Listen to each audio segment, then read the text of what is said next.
Olá, meus amigos, tudo bem com vocês? Hoje eu quero falar sobre um tema que quase ninguém comenta nas igrejas. O que os primeiros cristãos diziam sobre a infância e juventude de Jesus. Porque se você pegar a Bíblia, existe um silêncio enorme. Mateus e Lucas falam do nascimento. Depois, Jesus já aparece com 12 anos no templo. Então, silêncio total, até os 30 anos. 18 anos, sem registro? A pergunta é, os primeiros cristãos realmente não sabiam de nada? Ou existiam outros relatos circulando? O que a Bíblia diz, na Bíblia canônica, temos o seguinte: nascimento em Belém, visita dos magos, fuga para o Egito, retorno para Nazaré. Jesus aos 12 anos, debatendo com doutores da lei. Depois disso, crescia em sabedoria, estatura e graça. E só. Nenhum detalhe da adolescência, nada dos aprendizados, viagens, mestres, conflitos ou milagres de Jesus na juventude. Mas, nos primeiros séculos do cristianismo, surgiram outros textos, os chamados textos apócrifos da infância. Alguns desses escritos são chamados de proto-evangelho de Tiago, do século II, evangelho da infância de Tomé, também do século II, evangelho árabe da infância e o evangelho do pseudo-Mateus. Eles não entraram na Bíblia oficial, mas circularam muito entre comunidades cristãs primitivas. E o que eles diziam? Vamos lá. O proto-evangelho de Tiago, esse texto, ele fala principalmente da vida de Maria. Relata que Maria teria sido consagrada ao templo ainda criança, que foi criada em ambiente sagrado, que José era viúvo e mais velho. Detalhes sobre o nascimento de Jesus em uma gruta, e esse texto influenciou muito a tradição cristã posterior, mesmo sendo considerado apócrifo. Evangelho da infância de Tomé. Aqui as coisas ficam mais surpreendentes, pois esse texto descreve um Jesus entre 5 e 12 anos. Alguns deles relatam que Jesus moldava passarinhos de barro e dava vida a eles. Chegou a fazer uma travessura de empurrar um menino em um penhasco. O menino acabou morrendo e Jesus trouxe a vida do garoto de volta. Esses textos demonstravam que Jesus tinha poderes sobrenaturais desde pequeno, que chegava a ensinar mestres da lei e também os confundia. Esse retrato mostra um Jesus criança com poderes absolutos, mas ainda aprendendo a lidar com esses poderes. Não é um Jesus manso dos evangelhos, é um menino com consciência divina despertando. Evangelho árabe da infância. Esse texto relata milagres ainda no colo de Maria, ídolos pagãos caindo quando Jesus entrava nas cidades, cura de pessoas, durante a fuga para o Egito. Por que esses textos não entraram na Bíblia?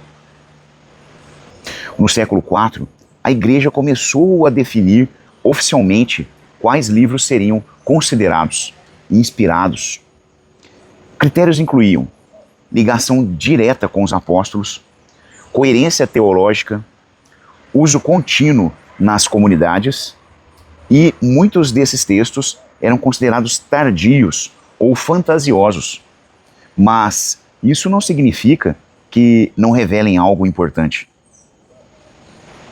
Eles mostram como os primeiros cristãos imaginavam Jesus e as possibilidades sobre os anos perdidos. Agora vem a parte que mais gera debate. Entre os 12 e os 30 anos, algumas hipóteses dizem que Jesus permaneceu em Nazaré, vivendo como carpinteiro, o tecton. Essa é a hipótese mais aceita historicamente, mas outras teorias surgiram. A possível viagem à Índia de Jesus. No século XIX, Nicolás Notovitch afirmou ter encontrado no Himalaia um manuscrito chamado Vida de Issa. Issa seria Jesus. Segundo ele, Jesus teria viajado para a Índia, estudado com mestres orientais, aprendido sobre compaixão universal, criticado sistemas de opressão e depois retornaria à Judéia para iniciar sua missão. O problema? Não há comprovação sólida deste manuscrito, pois monges do mosteiro citado negaram sua existência, mas, ainda assim, a hipótese continuou circulando em correntes espiritualistas. Tem até uma possível passagem de Jesus pela Pérsia. A Pérsia era um grande centro religioso. O zoroastrismo já falava sobre luz e trevas, batalha espiritual, juízo final. Alguns apontam paralelos com o cristianismo. Mas, novamente, não existe documento do século I confirmando que Jesus esteve lá. Existem rotas comerciais entre as regiões? Sim. Existia intercâmbio cultural. Prova histórica direta? Não, não existe. José de Arimateia seria um possível elo? Aqui entra uma tradição muito interessante. José de Arimateia aparece nos evangelhos como o homem rico que cedeu seu túmulo para Jesus. Tradições posteriores dizem que ele era comerciante de metais, né, e viajava para regiões distantes. Algumas lendas medievais afirmam que ele teria levado o Jesus, como jovem ainda, em viagens comerciais. Poderia ter sido uma espécie de tutor logístico de Jesus. Ele teria influenciado sua formação cultural. Essas histórias surgem séculos depois. Não estão na Bíblia, mas mostram como o imaginário cristão da época tentou preencher o vazio histórico. O que a história mais provável diz? Pela pesquisa histórica, Jesus viveu em Nazaré, trabalhou como construtor, participou da vida judaica, conheceu correntes religiosas locais, sem a necessidade de viagens distantes para explicar seus ensinamentos. O judaísmo do século I já possuía profundidade ética e espiritual suficiente. Então, o que fazer com esse mistério? Existem 3 camadas aqui.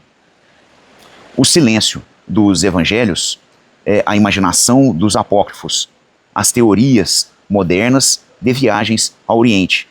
Nenhuma prova concreta de Índia ou Pérsia, mas também nenhuma explicação detalhada dos anos ocultos.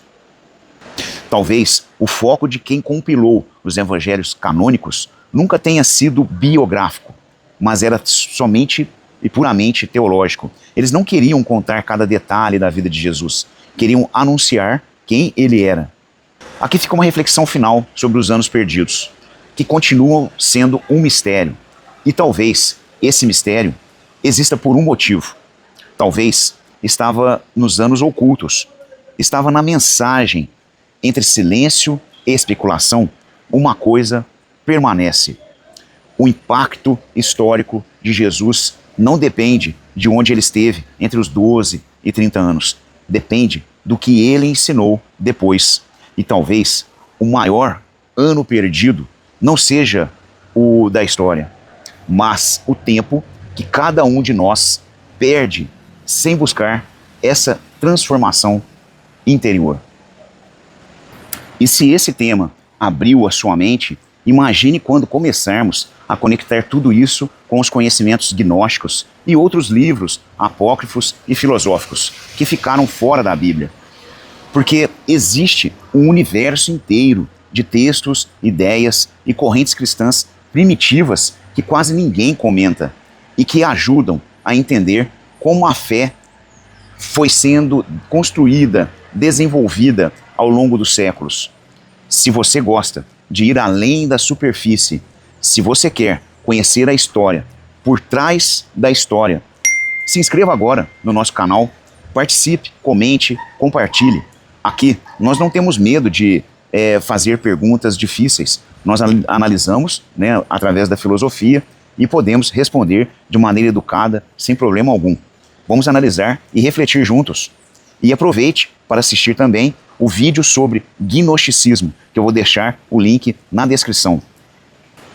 Ele complementa exatamente o que falamos hoje, porque conhecimento não é enfraquecer a fé, conhecimento é amadurecer a fé. Te vejo no próximo vídeo.